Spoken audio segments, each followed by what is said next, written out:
Hello guys, పండు birthday వస్తుందని చెప్పినా కదా, అందుకనే ఫ్లిప్కార్ట్లో కొన్ని ఆర్డర్ పెట్టిన. ఈ క్రోను, బర్త్డే గర్ల్ అనే ట్యాగు, డ్రెస్సెస్ కొన్ని.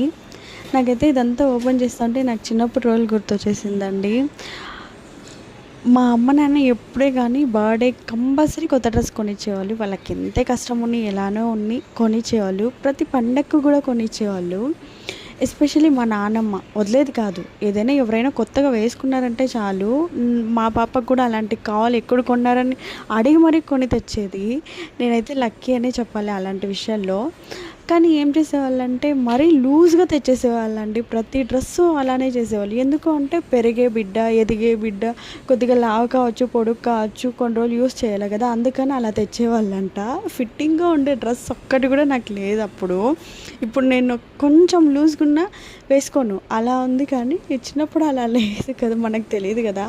కానీ నాకు బబుల్స్ ఫ్రాక్స్ అలాంటివంతా చాలా ఇష్టం ఉన్నింది. ఇంకొకటి, హాలిడేస్ వెళ్ళిన ప్రతిసారి మా పెద్దమ్మ పెద్దనాన్న చాలా డ్రెస్ కొనిచ్చేవాళ్ళండి. వాళ్ళు చూసి కొనిచ్చేది మా పెద్దమ్మ. ఆ విషయంలో మాత్రం మా పెద్దమ్మ గ్రేట్ అనే చెప్పాలి. నాకైతే నా బిడ్డకి ఇలా ఫ్రాక్స్ ఇవి కరెక్ట్గా ఫిట్ ఉండవే తీసుకుంటాను నేను. కొంచెం కూడా లూజ్ ఉండే వేయను కూడా వేయను. నైట్ డ్రెస్ లాగా ఉంది కదండి పింక్ది, అది కొంచెం లూజ్ వచ్చేసింది. రిటర్న్ పెట్టేదా లేకపోతే టైట్ చేసేదో చూడాలి. ఈ బ్లూ ఫ్రాక్ నేను చాలా ఎక్స్పెక్ట్ చేసిన, కానీ బాగా రాలేదండి. ఇది రిటర్న్ పెట్టేస్తాను. ఆ పర్పుల్ ఫ్రాక్ అయితే ఓకేనే. ఇది కాదు బర్త్డే డ్రెస్సెస్ ఇంకా ఉన్నాయి, చూపిస్తాను నేను. కానీ ఇది కూడా ఆర్డర్ పెట్టిన, బాగుంటుంది అంటే టెంపుల్కి ఏదైనా పోతే వేసుకోపోతామని. సోగానే వచ్చాయండి.